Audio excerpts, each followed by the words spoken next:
If you're interested in understanding the complex workings of an authoritarian regime and the transnational networks that are supporting them, then today's book just might be for you. Today, I will be reviewing Autocracy Inc. by Anne Applebaum.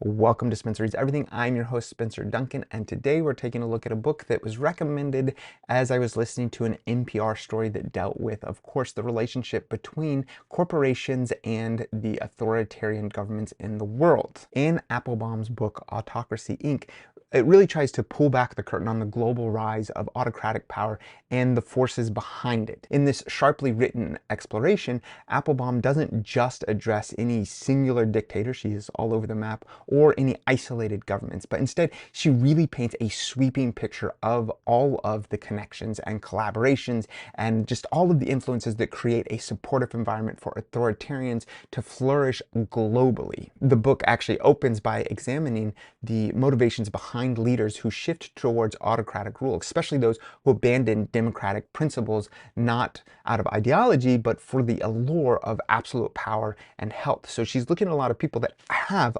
democratic norms initially and even espouse democratic ideals, but we will see how those can evolve over time. Applebaum introduces us to a variety of figures, including, very well known as well as some lesser known ones, such as leaders in countries like Russia and Venezuela, but also in Hungary and the Philippines. And she just demonstrates how they support one another in both very visible as well as in hidden ways. For example, they host each other's medias and they hire lobbyists and they align their propaganda campaigns to even share intelligence and to help repress dissidents all throughout their countries. And so Applebaum is really trying to uncover a global network of autocrats with a single-minded focus on retaining and expanding their power. Applebaum really dedicates a significant portion of the book to analyzing the influence of Russia and China in particular. Obviously, they are the two biggest players, and in the case of Russia, one of the longest running players in this whole scheme. Particularly with Russia, she delves into the legacy of the Soviet-era control and all of the mechanisms that existed during their time period that are actually still very much being used by Vladimir Putin. And she points out how he uses the media and the political assassinations and his business elites to secure his rule and to create a broader pro-autocracy network.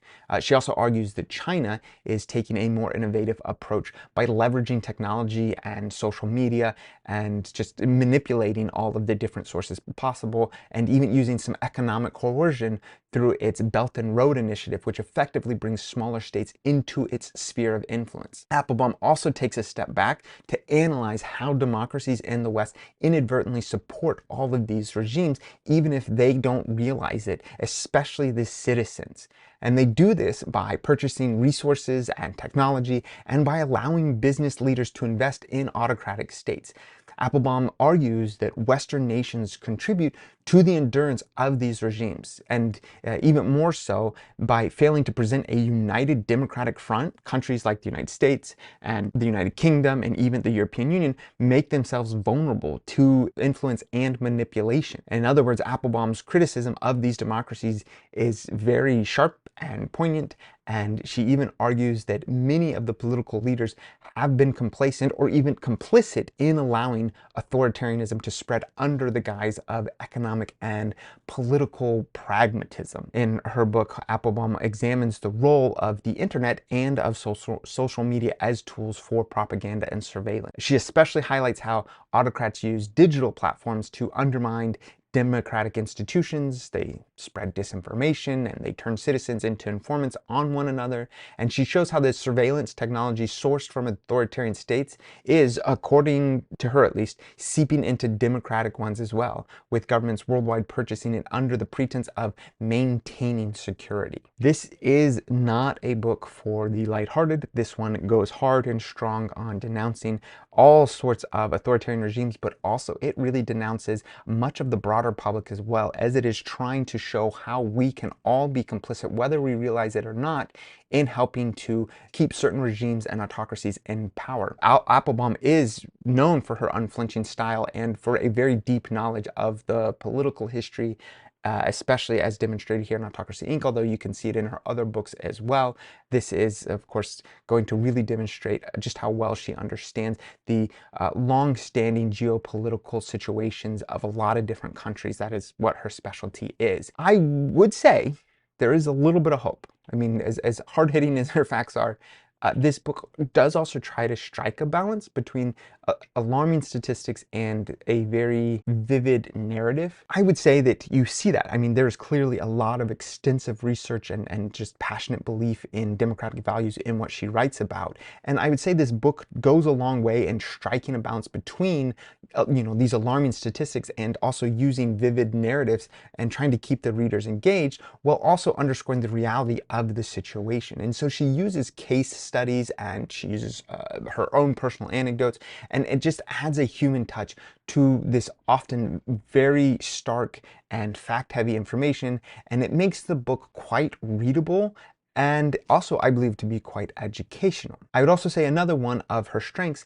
is her focus on the intricacies of international relationships, which is her strength by profession, and also the alliances among the autocratic leaders. She doesn't just examine, isolated instances of oppression or corruption, but instead she shows you how they all link together and how it goes across borders, and she also shows how authoritarian figures can share resources and ideas and strategies. She also highlights and puts forward a pretty strong critique of the West. The West frequently views itself as anti-authoritarian, yet she is pretty quick to point out how the West has emboldened authoritarian regimes in many cases. That being said, I would say that the tone of this is often very cautionary and even grim at times. And while there is a sense of urgency that I feel like she is trying to put into her message, it is not a short book, and so it could be a little bit of a challenge for some people to read if you are going to really be put down by just how much of an alarm that she is trying to raise as she's pointing out the situation of autocracies throughout the world. So who would I say this book is for? Well, it is for people that are very much interested in international relationships. Almost any type of international relationship is touched upon in this, despite the fact that she's focusing on autocracies. That is just one piece of it. For her to focus in on those autocracies and to show how they're being emboldened, she also touches upon almost every other part of the world. So if you are interested in international relationships, then this is going to be a good read for you, even though it is focusing on something very specific that you might not think that you're interested in.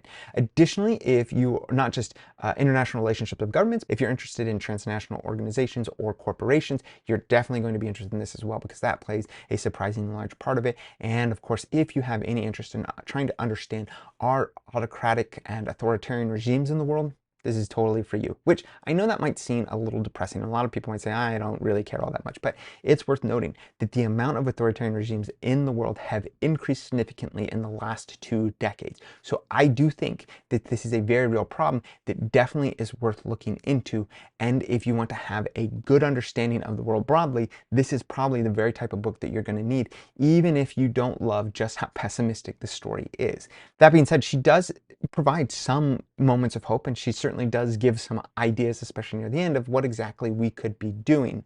But I'm just gonna have to tell you now that don't expect that to completely undo all of the negative stuff that you're going to read before that. You have to be prepared to take that in, digest it, and really let it be part of how you understand the way the world interacts, not just between authoritarian regimes, not just between authoritarian regimes and non-authoritarian regimes, more democratic regimes, but also how democratic regimes can be supporting authoritarian regimes, whether they believe it or not. Who is this not for? Well, if none of that appeals to you, then this book is not for you.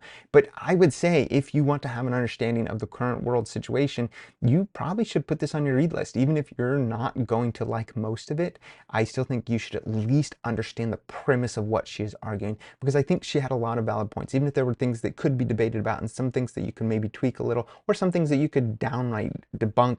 I think that's possible, but I certainly think that her premise and her thesis is definitely something worth exploring. And so I would recommend that to anyone that feels like they want to have a good international understanding of the world's political stage. I would also love to hear what you guys have to say about this book or anything related to it, maybe anything else by Anne Applebaum or any other books that are trying to explain on a large scale the political situations in the world that are helping to determine these authoritarian regimes and how democratic regimes interact with them. Please let me know your thoughts in the comments.